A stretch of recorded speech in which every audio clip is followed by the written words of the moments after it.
સહજાત્મ સ્વરૂપ પરમ ગુરુ.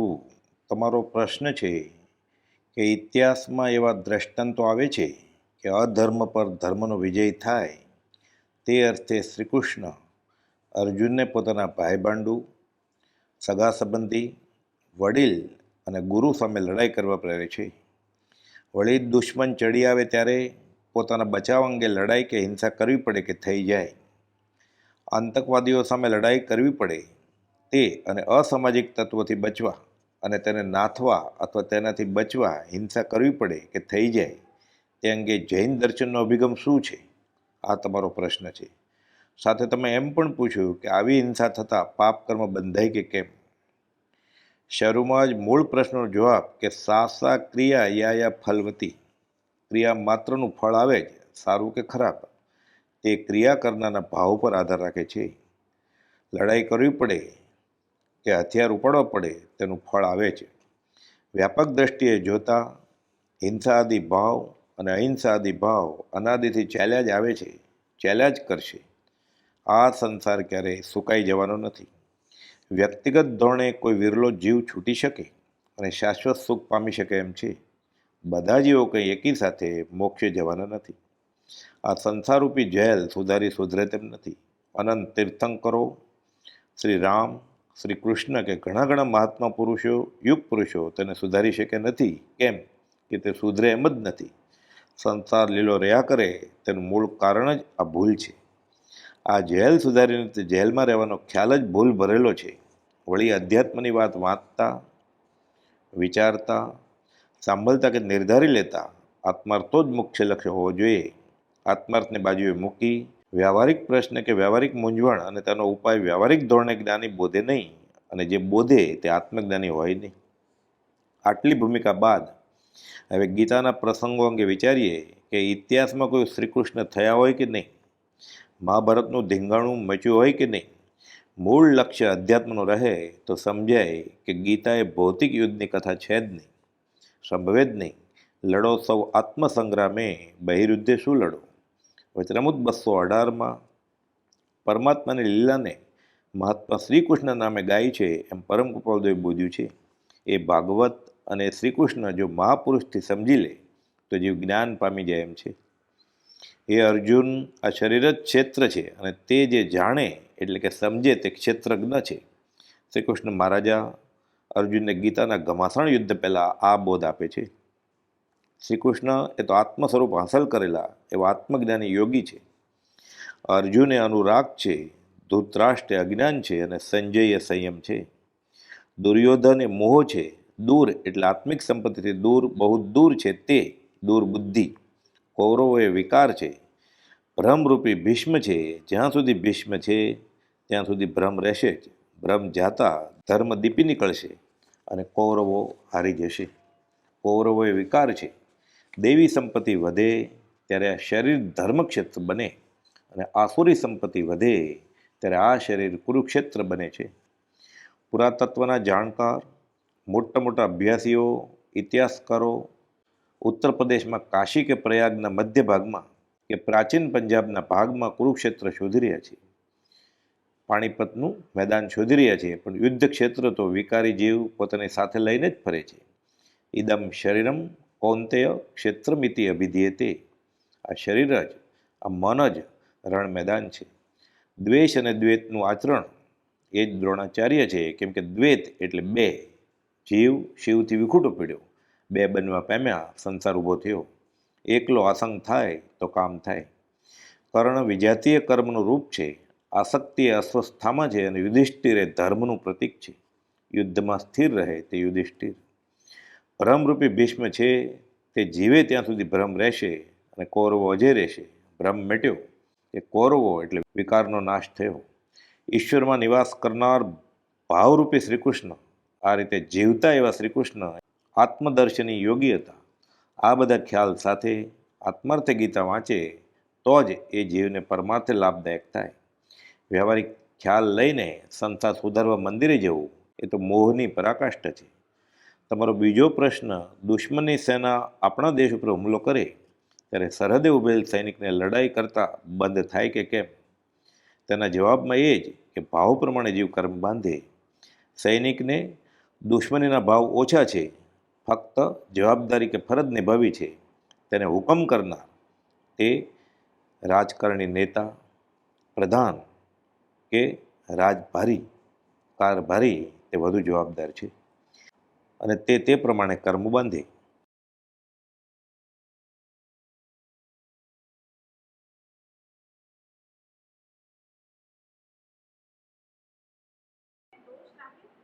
સો ટકા લાગે, પણ છેલ્લે કર્મબંધની વ્યવસ્થા જીવના ભાવ ઉપર છે, શારીરિક ચેષ્ટા ઉપર નહીં. કુપોલદેવે લખ્યું છે એ પેટ ભરવા માટે સૈનિક થયો છે. એ બહુ આપણે વાત કરીએ ને કે દેશ સેવા કે રાજ સેવા, કે મારી જનની જન્મભૂમિ સ્વર્ગાદપી ગરીયસી, એના રક્ષણ માટે સૈનિક થવું સહેલું નથી. ખાવાનું ધાન ન હોય ને એ કોઈ ઉપાય ન હોય, સૌ સાધન બંધન થયા ત્યારે કે હવે ઘરના એમ રજા આપે, એમ રજા આપે.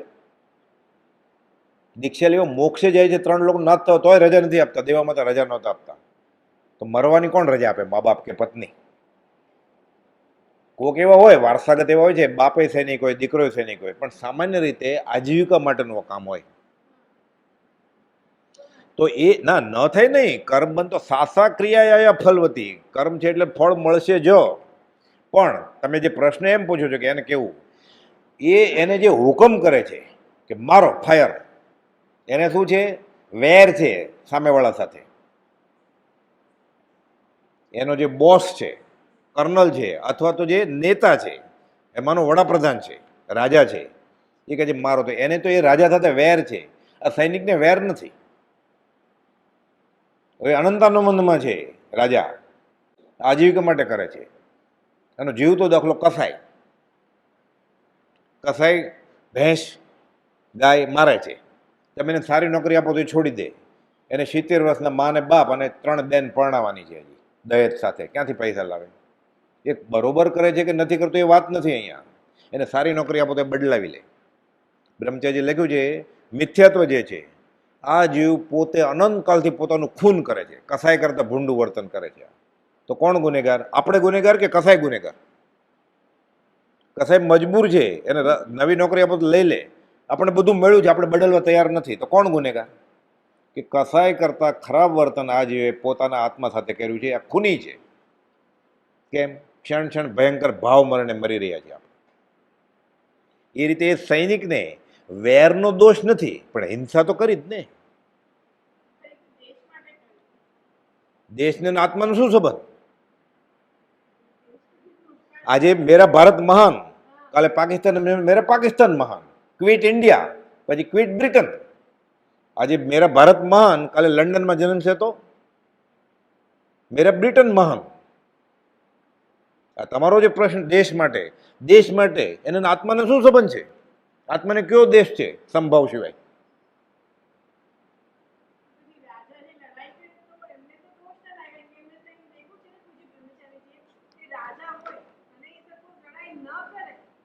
તોય ગુનેગાર છે. એને એને રાજીનામું આપવું પડે. એને લાગે કે હું રાજા છું ને મારે હિંસા કરવી છે, તો એને રાજીનામું આપવું પડે. નહીં તો એ રાજા થયો છે પૂર્વ પુણ્યથી, તપથી, તપેશ્વરી રાજેશ્વરી નહીં રાજીનામું આપે તો નરકમાં જશે.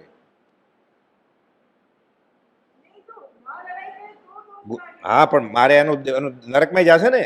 ન લડાઈ એટલે રાજા થઈને એને પૈસા કમાવા છે, ટેક્સ નાખ્યો છે, કર, સત્તા ભોગવવી છે અને કામ નથી કરવું, એનોય દંડ લાગશે એને. હા, તો દોષ લાગે ને. તોય દોષ લાગે. એટલે શું? બીજાને ચોરી લેવાનું. પરિગ્રહ તો કરે જ છે. પરિગ્રહ પાપનો બાપ છે. એ ટેક્સ નાખે છે, લોકોના કર ઉઘરાવે છે. કુપાલ લખ્યું છે ને, વેશ્યાનો, વકીલનો, હલકી જ્ઞાતિનો, ખૂનીનો, અપરાધીના, એનાથી જીવે જ ને રાજા. પુષ્પમાળામાં લખ્યું છે ને કુપાલદેવે. તો દંડ નહીં લાગે એને? એની જવાબદારી પૂરી નહીં કરે તોય ગુનેગાર છે. તો શું કરવું? ઓછા પાપે જીવવું જોઈએ. તો શું કરવું જોઈએ? તરત જ રાજીનામું આપી દેવું જોઈએ. કુપાલદેવે ગાંધીજીને કહેલું ભારતને આઝાદ કરાવડાવો. આત્માને આઝાદ કરવાનો છે ગુલામીમાંથી, કર્મની જંજીરમાંથી. વ્યવહારની વાત કરવાની મનાઈ છે. કુપાલદેવની આજ્ઞા છે કે વ્યવહારની વાત કરતા નહીં. 703 ને 704 આવા પ્રશ્ન આપણે ધારસીભાઈને ઊભા થયેલા કુપાલદેવે બરોબર કાન ખેંચ્યો છે ધારસીભાઈનો. અહીંયા 703 ને 704માં આ પત્ર ધારસીભાઈ ઉપર છે એમ લખ્યું નથી. પછી આગળ જાય 714 715 ત્યાં એ ધારસીભાઈ ઉપર એનું કન્ટિન્યુએશન કરે છે ગોપાલદેવ. શું 4 લાઈન કહી દઉં તમને. આ તમારો એવો પ્રશ્ન છે. એને શું કરવું છે? જેલ સુધારીને રહેવું છે. અહીંયા અઠે દ્વારકા કરવું છે. એને છૂટવું નથી. એને છૂટવું નથી. એને આવા વિકલ્પ ઊભા થાય. ગોપાલદેવ ધારસીભાઈને કહે છે, જો એક જ પત્રમાં જે વસ્તુ છે એ જ પાછું બીજામાં લખ્યું છે 703 ને 704માં. આવા ઘણા બધા પત્રો છે 769 771 સરખી જ વસ્તુ 703 704. હું ખાલી એક વાંચું છું, છેલ્લો પેરેગ્રાફ. જ્યાં સુધી બને ત્યાં સુધી બધે વિચારવા જેવું છે. જ્ઞાની પુરુષના વચનને લૌકિક દ્રષ્ટિના આશયમાં ન ઉતારવા યોગ્ય છે અને અલૌકિક દ્રષ્ટિએ વિચારવા યોગ્ય છે.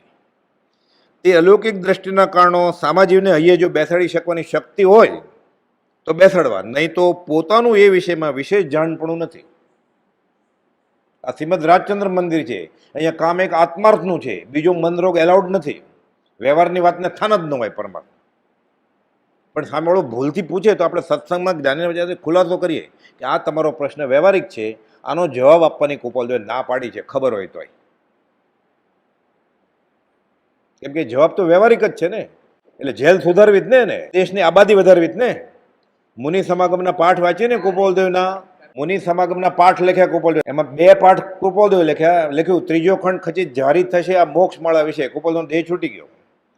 એ 2 પાઠને પદ્યમાં રૂપાંતર કરીને ત્રીજો પાઠ એ પદ્યમાં લખીને બ્રહ્મચર્ય પ્રજ્ઞાબોધમાં લખ્યા છે 3 પાઠ. પહેલાં કુપાલદેવને એમ હતું કે સૃષ્ટિને સુધારવું, સ્ત્રીને શિક્ષણ આપવું, બાળકોને શિક્ષણ આપવું, બધાને સુખી એવો રાજા થવું, બધાને કોઈ. પછી છેલ્લે કહે છે કુપાલદેવ, વિચાર કરે છે કે રોજ તો ટકે એવું છે જ નહીં, અનિત્ય ભાવના છે, તો આમાં પડવા જેવું નથી. અને પછી કુપાલદેવ મોક્ષને રસ્તે ગયા. એ મુનિ સમાગમ એ શ્રીમદ રાજચંદ્ર જ હતા પોતે આગલા ભાવમાં. સુખ વિશે વિચાર છે ને એ ગૃહસ્થે શ્રીમદ રાજચંદ્ર ને પંડિતે શ્રીમદ રાજચંદ્ર, આત્મસિદ્ધિના શિષ્ય શ્રીમદ રાજચંદ્ર, જવાબ આપનારે શ્રીમદ રાજચંદ્ર. ઘણી જગ્યાએ આવું કર્યું છે કુપાલદેવે. એટલે કહે છે જ્યાં સુધી બને ત્યાં સુધી જ્ઞાની પુરુષના વચનને લૌકિક દ્રષ્ટિના આશયમાં ન ઉતારવા યોગ્ય છે અને અલૌકિક દ્રષ્ટિએ વિચારવા યોગ્ય છે. અલૌકિક દ્રષ્ટિના કારણો સામાજીવને હૈયે જો બેસાડી શકવાની શક્તિ હોય નહીં, બેસાડવાની શક્તિ હોય તો બેસાડવા, નહીં તો પોતાનું એ વિષયમાં વિશેષ જાણપણ એમ જણાવવું. હવે આગળ સાવ ટૂંકો જવાબ તમારા પ્રશ્નનો. મોક્ષ માર્ગમાં કેવળ લૌકિક વિચાર હોતો નથી. એ આદિ કારણો યથાશક્તિ દર્શાવી બનતું સમાધાન કરવું. ન બને એમ ન બને તો ત્યાં સુધી તેવા પ્રસંગથી દૂર રહેવું ઠીક છે. આ લમણાજીકમાં પડવાનું જ નહીં. એને ખાલી છૂટવાનો જ હેતુ હોય, જો એ આત્માર્થી હોય તો. હજી એને જેલ રિપેર કરવી છે. શાંતિનાથ ભગવાન, કુંથુનાથ ભગવાન, અરનાથ ભગવાન ચક્રવર્તી હજા 14 ચોકડીનું રાજ, 6 ખંડના ધણી. એ ડિક્ટેટર થઈ શકે, જે ધારે કરાવી શકે. લાખો વર્ષ રાજ કર્યું. આટલો ટાઈમ મેં બરબાદ કર્યો કે ભૂલ થઈ ગઈ, ટાઈમપાસ કર્યો. દીક્ષા લીધી પછી તીર્થંકર થયા, જગતનો ઉદ્ધાર કર્યો. તો ચક્રવર્તી થઈને ઉદ્ધાર ન કરી શકતે? ત્રણેય એ જ ભાવમાં ચક્રવર્તી હતા, શાંતિનાથ, કુંથુનાથ ને અરનાથ ભગવાન. કથાનો યુગ વાંચીએ ને હેમચંદ્રાચાર્ય મહારાજનો, ત્યારે ખબર પડે વળી વળીને અનાદિકાળથી આપણને શરીરનું જ સુખ જોઈએ છે. આપણે જેને કહીએ છીએ સંત મહાત્મા જ્ઞાની ગુરુજી, એ વળી વળીને શરીરનું જ, એટલે ટોળા વળે ને. આ તો રેતીનો કોળિયો છે, વિતરાગ માર્ગ. કાયરને પ્રતિકૂળ છે, તેલ નીકળે જ નહીં રેતીમાંથી. આમાં શું મજા આવે? છેલ્લે છોડવાની જ વાત હોય. અહીંયા તો અમે છોડવા આવ્યા જ નથી, અમે તો ભેગું કરવા આવ્યા છીએ. ગરદી કેમ થાય? એવી ક્યાંક વાત કરો, પૈસા ભેગા થાય, શરીર તગડું થાય, વર્લ્ડ ટૂર કરીએ. આ જ્ઞાનીના ઘરની વાત જ નથી કઈ. આ જ્ઞાનીના ઘરની વાત નથી. કુપાલદેવ લખ્યું છે સંન્યાસી જાય છે, સામે વાઘ આવે છે, લાકડી છે હાથમાં, મારવો જોઈએ ને સ્વરક્ષાર્થે. ગાંધીજી પૂછ્યું ને, નાગ નીકળ્યો છે 27માંથી 26મો પ્રશ્ન ગાંધીજીનો, 530મું વચનામૃત. મારામાં ભાગવાની શક્તિ નથી, તો હું શું કરું? મનુષ્ય દેહ ક્યારે મળે ફરી વાર? પ્રાર્થના કરવી જ ને. તો નાગને માર નાખવો જોઈએ ને. એ વકીલ હતા, એટલે કુપાલદેવના મોઢામાંથી એને બોલાવડાવું હતું કે આ માર નાખો, પણ આ વકીલના વકીલ હતા. એને કીધું નાગને દેહાદ્યાસ છે, એટલે તમને કરડવા આવે છે. હવે તમે એને મારશો તો તમારે દેહાધ્યાસ છે. એટલે હું તમને કહું કે તમારે દેહાધ્યાસ છે, તમે એને મારો તો અધોગતિએ જાઓ તમે. આર્ય વિચારવાળાએ આવી સલાહ અપાય કોઈ નરકે જાઓ તમે. એટલે શું, નાગને કરડવા દો વેદિયા વેળા છોડીને. એ ભાગ પછી ક્યાં નાગ તો કાંઈ ન કાઢ્યો, રોજ નીકળતા હતા આશ્રમમાં, તો ત્યાં ડરબનમાં એ કોઈ ન કાઢ્યો નાગ. એને શ્રીમદ રાજચંદ્ર મોઢમાંથી બોલાવડાવતો કે નાગને મારો. આ બોલે? એકેન્દ્રીય જીવને જે હિંસા નથી કરતા એ બોલે? સ્વરક્ષા માટે છૂટ છે. એને કુપોલદેવના મોઢામાંથી બોલાવતો. આ એ જ હું કહું છું, સ્વરક્ષા માટે શું કરે આત્માર્થી. કુપોલદેવ ઉપદેશ એમાં લખેલું છે. મુનિ જાય છે, સામે વાઘ આવે છે, વિચારે છે કે આને લાકડી મારું તો ભાગી જાય. કે ભાઈ આપણને જેવો ડર છે ને એમ સામેવાળાને એટલો જ ડર હોય પશુને આપણો. અને મારા મૂક્યા છે સૃષ્ટિમાં, ઉંદર ઉપર બિલાડી, બિલાડી ઉપર કૂતરો, કૂતરા ઉપર રીંછ, રીંછ ઉપર વાઘ થઈને ચિત્તા. એમાં સૌથી મોટો મારો કોણ છે ખબર છે? 14 રાજલોકમાં બધા પ્રાણી ઉપર માણસ. સિંહ નહીં પકડે, ચિત્તા નહીં પકડે, હાથી નહીં પકડે. એટલે મોટામાં મોટો મારો છે માણસ જાત. મુનિ વિચારે છે કે મારી આગળ લાકડી તો છે જ, હું ખાલી કહીશ તો ભાગી જશે વાઘ. કુપોલદેવ લખ્યું છે. પછી વિચારે છે એને દેહાધ્યાસ છે એટલે એ મને મારવા આવે છે. તો મને દેહાધ્યાસ છે, હું મુનિ શા માટે થયો છું? આ દેહાધ્યાસ જાતો જ નથી જીવને અનાદિકાળથી આપણો. એટલે મુનિ વિચારે છે, તરત જ લાકડી મૂકી દે કે મારું જે થવું હોય તો. ઊભા રહી ગયા કૌશલમાં. કેવળ જ્ઞાન થાય છે. આ વિતરાગનો ધર્મ આ છે, કર્મ ખપાવવાનો. ધર્મ અર્થે અહીંયા પ્રાણને છાંડે પણ નહીં ધર્મ. રોજ ગાયે આપણે, પણ આપણે ગાય જ છીએ આપણે.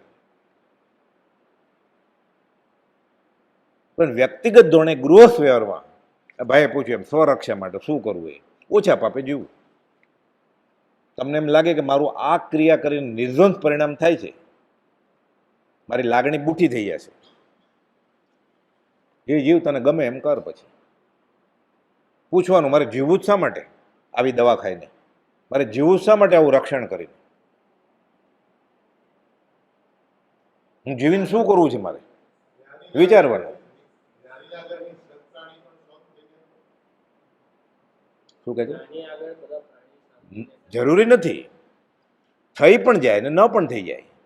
એ એના કર્મનો ઉદય કેવો છે એ, અને જ્ઞાનીના આયુષ્ય કર્મનો ઉદય ને શાતા અશાતા વેદનીય કર્મનો ઉદય છે એ નક્કી કરે.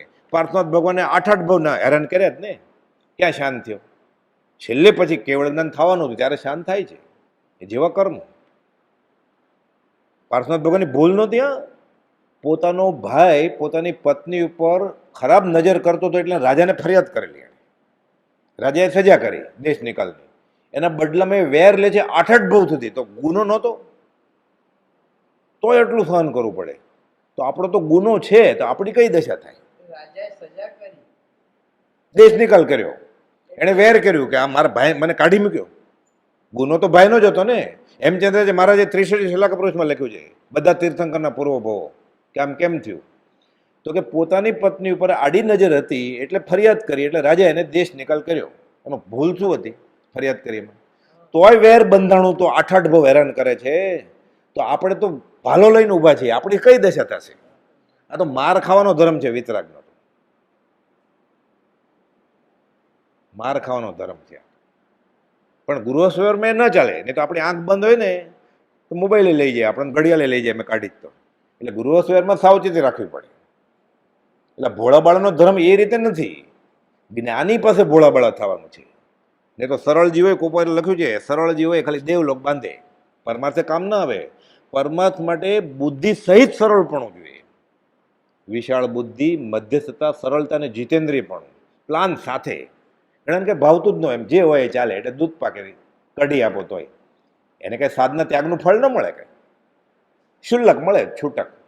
એને ભાવે છે બહુ બાસુંદી ને પછી છોડી તો કામનું. પોલું છે ને વાગે છે, એમાં તે શું કરી કારીગરી? કાણાવાળું છે આમ આમ કરે એટલે વાગે ને વાંસળી.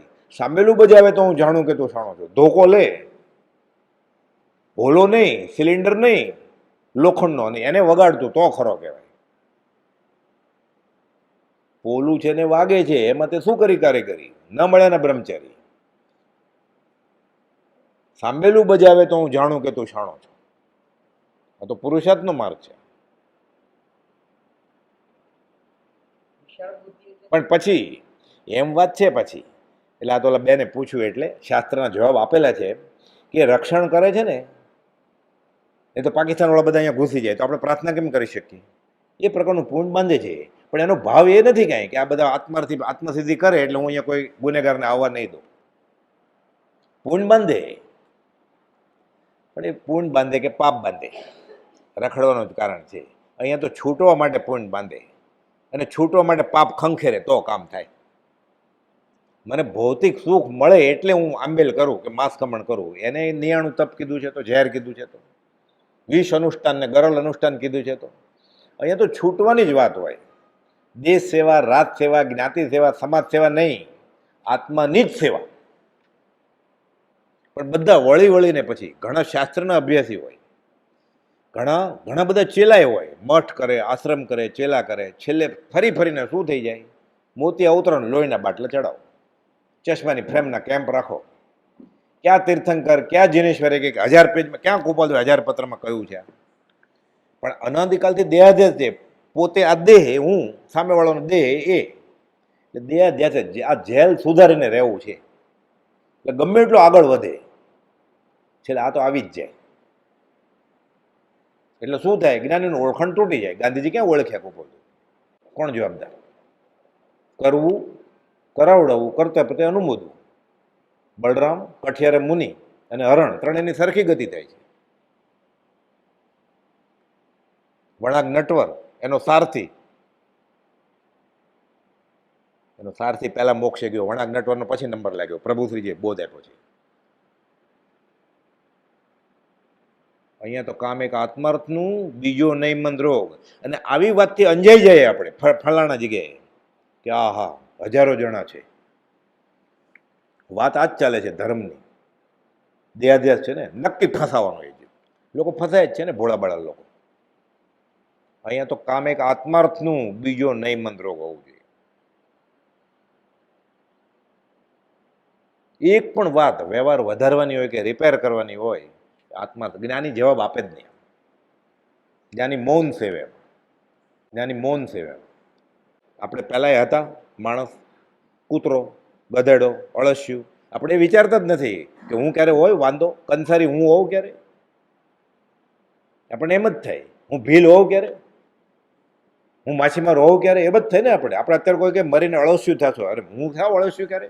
આપણને પૂર્ણ પ્રતીતિ છે કે આ એકલો જ ભાવ છે, આની પહેલાં કાંઈ હતું નહીં અને હવે કાંઈ નથી. એકવાર એ પ્રતીતિ થઈ જાય તો જીવ્યા જ કરે એમને એમ જીવ તો બધું શક્ય છે ને. એમાં નવાઈ શું છે? અને પહેલે ધડાકે તો મોક્ષે કોઈ વયો નથી જતો. આ તો શાસ્ત્રમાં બધા દાખલા બેસાડવા માટે કથાયુગમાં અમુક વસ્તુ હોય કે મરુ માતાના જીવ નિગોદમાંથી આવી કેળમાં આવીને કર્મ ખપાઈને મોક્ષે વયો ગયો. ભવે ભવની સાધના કરે પછી કચિત કોકને એક જીવ ખાલી છૂટે. સહેલું નથી કાંઈ. એ તો દુનિયા ખાલી થઈ જાય ને રાતોરાત. સમકિત એટલે આ કે રૂ જેવું હલકો શબ્દ થઈ ગયો છે. ગુરુજીને સમકિત ને બધું ક્વચિત ક્યારેક જ હોય. સમકિત એટલે શું? આત્મજ્ઞાન એટલે શું? ભગવાન છે. અંશે હોય યહાં અવિનાશી, પૂદગલ જાલ તમાસી. ભગવાન જ છે. સર્વગુણાન સમ્યકત્વ. તારું ક્યાં ગુપ્તપૂર્ણ રહેવું થયું હતું? સમકિત એટલે ખરો ભગવાન જ. નિરંજન નિરાકાર ભગવાન આવે તો આપણે કેવી રીતે ઓળખીએ ચામડાની આંખથી?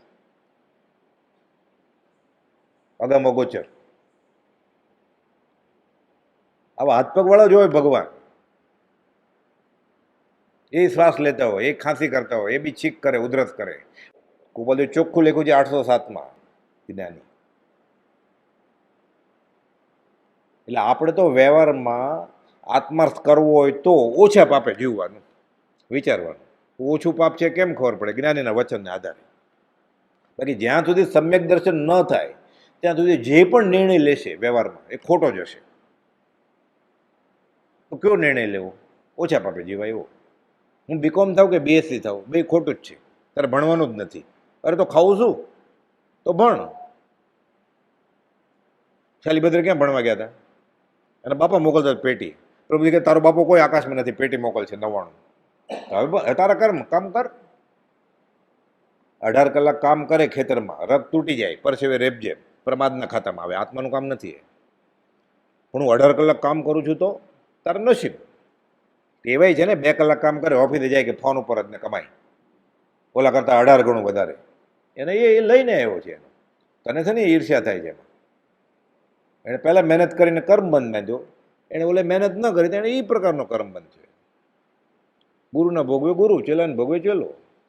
આત્મા સિવાય કોઈ પ્રમાદ, શિક્ષાપાઠ 50 પ્રમાદ, આત્મા સિવાય કોઈ પણ વસ્તુ 18 કલાક કામ કરે ખેતરમાં, એ ફરજ જવાબદારી બધા લૂલા શબ્દો છે. એને ગળે ઘંટ લાગ્યો છે, એને કર્મ બાંધેલા તો સંસાર મળે જ ને. શું કરે?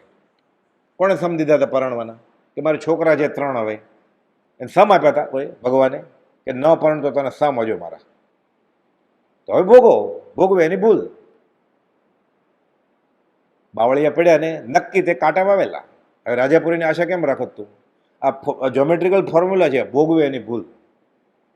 બાંધ્યા બિન ભૂખતે નહીં, બિન ભૂખતે ન છૂટાય, આપી કરતા ભોગતા આપી દૂર કરાય. જ્ઞાની દૂર ન કરે ક્યાં કરમ, આપણે રસ્તો બતાવે. જે જીવ તને જેમ ગમે એમ કર. આપણે તૈયાર જોઈએ છે, આપણે નાદારી કરવી છે. લોન લીધી છે, પાછી નથી આપવી. એવું કે ક્યાં હું પ્રાર્થના કરું, ચોખા પોળા કરું, બદામ મૂકું, સોપારી મૂકું, નારિયેળ મૂકું, કે તો ડુંગરા મારા બધા જમાડું. સત્પુરુષ પૂછે પૈસા ક્યાંથી લાવ્યો તારે બધા નાચ જમાડવી છે તો? તારે સ્વામી વાત્સલ્ય કરવું જ ને, પૈસા ક્યાંથી લાવ્યો? સત્પુરુષ એમ પૂછે પહેલાં. બ્રહ્મચારી પૂછેલું છે. મણિભાઈ ફુલાભાઈ કે 100 રૂપિયા મારે જોઈએ છે આશ્રમમાં અગાસમાં આપવા છે. દાખલો સુણાવના મણિભાઈ ફુલાભાઈ, રજનીભાઈના પિતા. તો કે 100 રૂપિયા તારે કેમાં કમાશો? તો મારી દુકાન છે. કેટલા દિવસ લાગે? તો કે અઠવાડિયું. એટલે 100 રૂપિયા પાછા અઠવાડિયું ભક્તિ કરીએ. 100 રૂપિયા નથી જોતા. આ સત્પુરુષ. અહીંયા તો કામ એક આત્માર્થનું, બીજો નહીં મંત્રો. આત્માની વાત થાય, આત્મલક્ષી થાય, કૃપાળુદેવના વચનોની આ પ્રભાવના.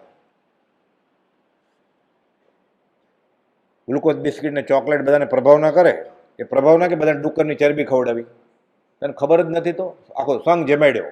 અરે તે બાસુંદી આપીએ તો કસ્ટર્ડ પાવડર, કંદમાંથી બનેલો છે પાવડર, કસ્ટર્ડ તો ટેપિયોકામાંથી. ચાલો પ્રાણી તત્વ નથી, હોય જ એમાં નથી એમ માનીએ બજારું આઈટમ. કંદ તો છે ને. તું ઉકાળેલું પાણી પીને બધાને કંદ ખવડાવીશ વર્ષિતમના પારણામાં? એ પ્રભાવ ન કરી કે વિરાજ ન કરી એને? પણ બધાને આમાં જ રસ છે. એને રસ છે એમાં, ત્યાં જગ્યા છે, એને આમંત્રણ માન આપવાવાળાને એમાં જ રસ છે. તો ચાલે જ ને. એ બધા ભેગા મળીને વિરાધના કરે છે. ક્રિયા તો વધતી ગઈ ને, ધર્મ ઘટતો ગયો. પોકાર કરે છે દેવચંદ્રજી મહારાજ. અહીંયા કોઈ સાંભળે એવો નથી કે એટલે ચંદ્રાનંદજીને પત્ર લખે છે નિત્યક્રમના 226 પાના ઉપર. ચંદ્રાનંદજીન સાંભળીએ અરદાસ રે. શું?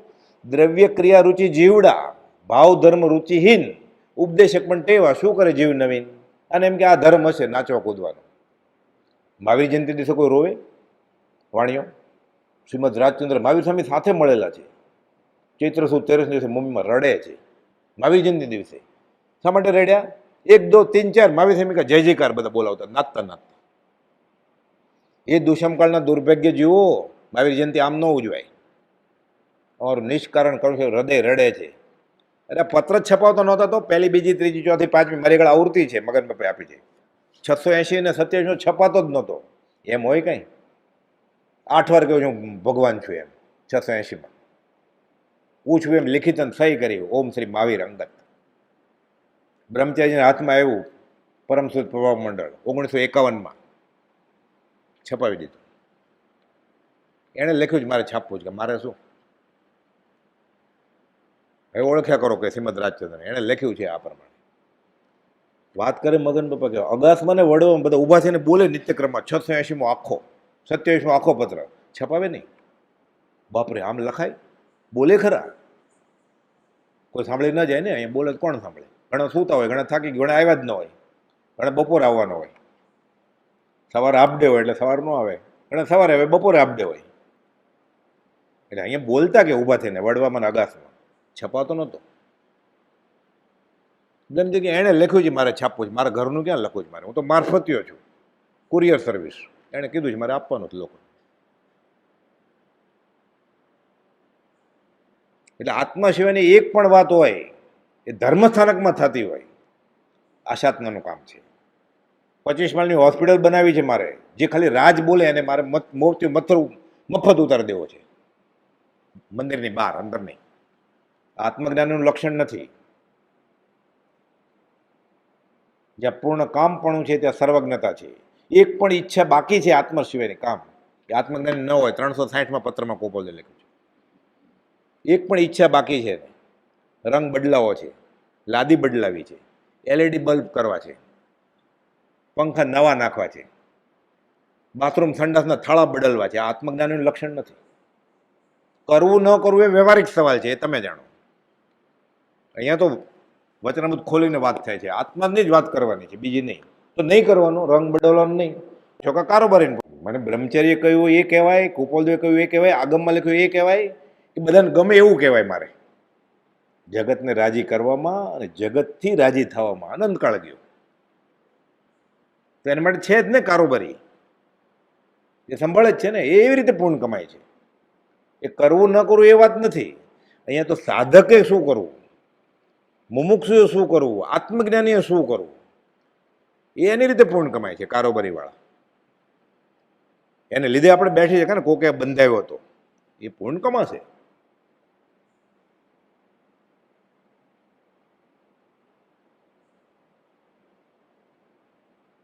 બહુ અઘરું છે એ રીતે. અને સમજ પીછે સબ સરળ હે, પણ અનધિકાલથી ઓલો અભ્યાસ હોય એટલે આ ગળે કેમ ઉતરે રાતોરાત? કેમ કે ફરી ફરીને એ જ આવી જાય ને. હું મારી વહુ, એમાં એવું હોવ. પૈસો મારો પરમેશ્વર, બૈરી મારી ગુરુ, છોકરા છે શાલિગ્રામ, કોની સેવા કરવું? છેલ્લે કુટુંબ સુખી થવું જોઈએ.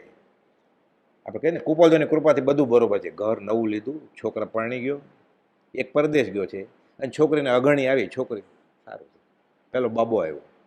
આ કુપોલદેવની કૃપા હોય. એને તો લખ્યું 16મે વર્ષે, પરણ્યા નહોતા ત્યારે, કે લક્ષ્મી વધે, અધિકાર વધે, કુટુંબ વધે, પરિવાર વધે, તો સંસાર વધે, નર દઈને હારી જાય. લે, પણ આપણો ખ્યાલ જ એ છે, તો આપણે સહજ જ બોલીએ ને.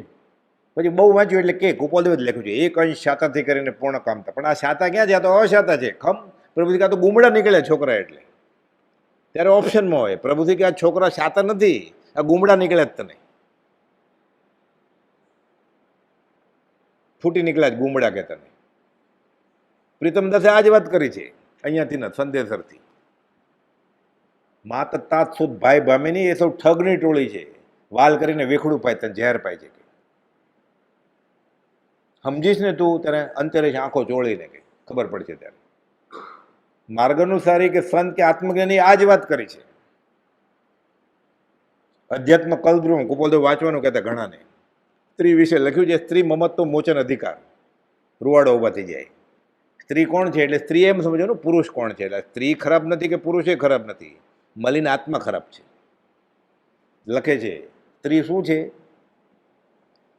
ગુફા વગરની વાગણ, દર વગરની નાગણ, સપોર્ટ, ટેકા વગરની ઝેરી વેલ, અમરવેલ. એ મરશે જ નહીં, તમને મારી નાખશે કે. અને નામ વગરનો વ્યાધિ છે આ, મારીને જ છૂટકો કરશે.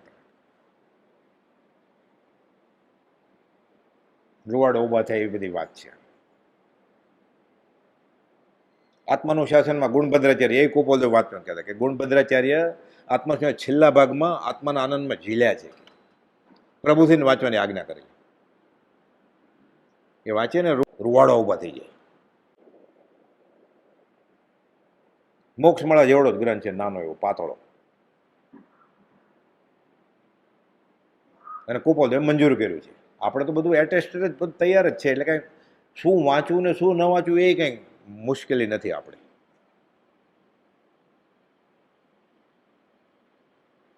એટલે આત્માર્થ ન સજતો હોય એના જવાબમાં જ્ઞાની પુરુષના આશ્રિતને પડવાની મનાઈ છે. વચનામૃત ફરીવાર 703 ને 704. જો એને એમ લાગે કે હું જીવન જીવીને વધારે પાપ કરીશ પૂર્ણ કરતા, તો બેતર છે એને સંથારો લઈ લેવો, સમાધિ મરણ કરી નાખવું જોઈએ, અનશન લઈ લેવું જોઈએ.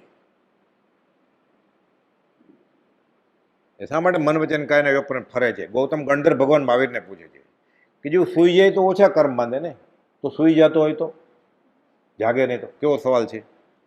પાપ ન લાગે ને, જોતા ઝેર છે, પગ મુક્ત પાપ છે, કંઈ જોવે જ નહીં તો સૂવું સારું કે જાગવું સારું? એટલે ભગવાન મહાવીર જવાબ આપે છે ગૌતમ, એ ગૌતમ, હળું કર્મી જીવ જાગે તો સારું, ભારે કર્મી જીવ સૂવે તો સારું.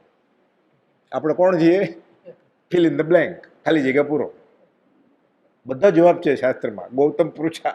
તે જ મુજબ સમાજમાં, જ્ઞાતિમાં, સગા સ્નેહીમાં લડાઈ થાય, ઝઘડા થાય, કોઈ પણ ઉપસર્ગ થાય ત્યારે લડવું કે નહીં?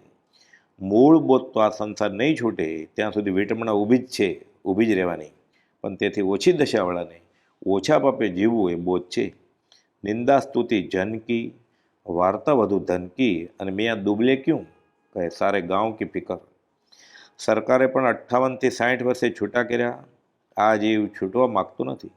ફરી ફરી કોઈ સંસ્થામાં, કોઈ જૂથમાં, કોઈ મંડળમાં સભ્ય બની સેવા આપવા માંડે છે.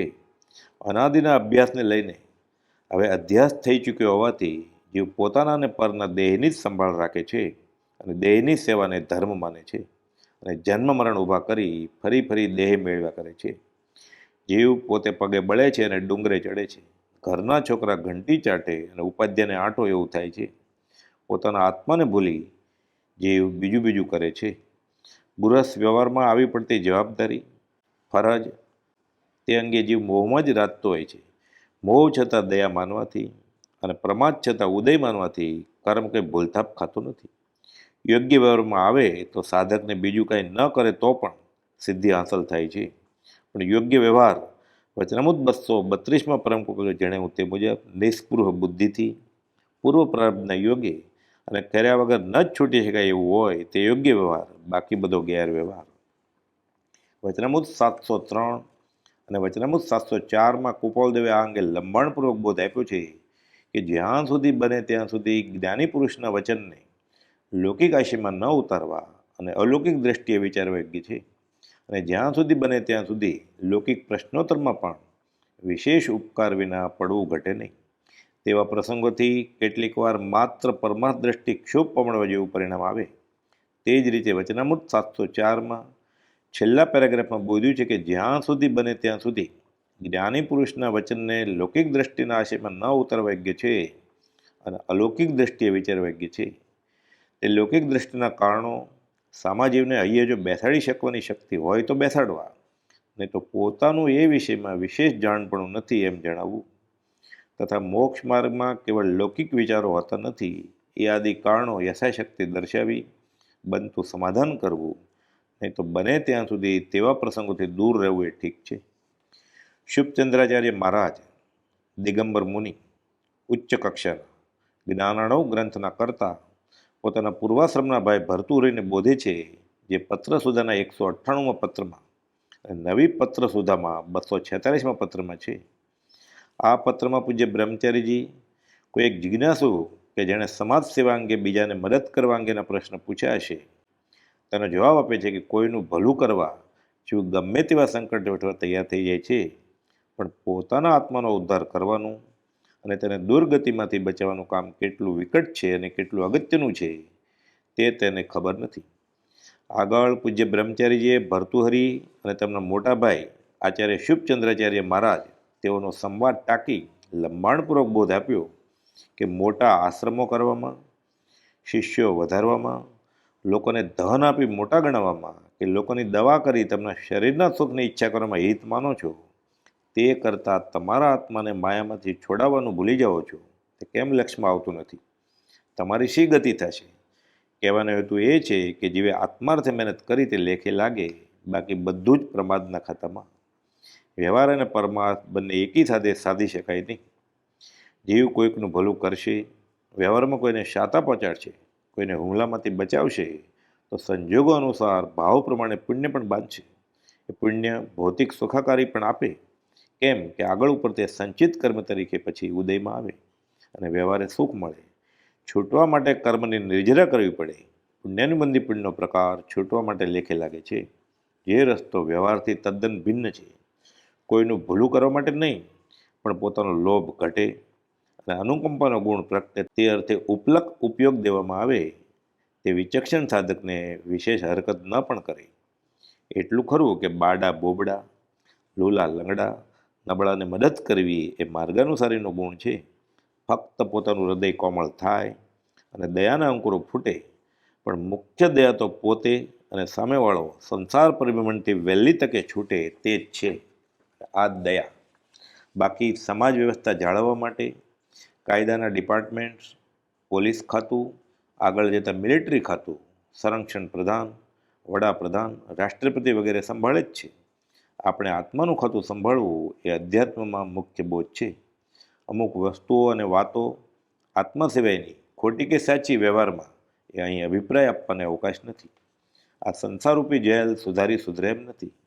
6 ખંડના ધણી, 14 ચોકડીનું રાજ, સાર્વભૌમ સત્તાના અધિકારી ચક્રવર્તી રાજા, તે પણ આ જેલ સુધારી શકે નહીં અને લાખો વર્ષો રાજ કરીને ભગવાન શાંતિનાથ, ભગવાન કુંથુનાથ અને ભગવાન અરનાથ જેઓ તે જ ભવે પૂર્વાશ્રમમાં ચક્રવર્તી રાજા હતા, તેઓને છેવટે સમજાયું કે બહુ ભૂલ કરી, ઘણો સમય ગાળ્યો, વેડફ્યો, હવે વધુ સમય વેડફવો નથી. સર્વસંગ પરિત્યાગ કર્યો, તીર્થંકર થઈ સ્વપર કલ્યાણ કરી ગયા. અહીં તો કામ એક આત્માર્થનું, બીજો નહીં મન રોગ, સહજાત્મ સ્વરૂપ પરમ ગુરુ.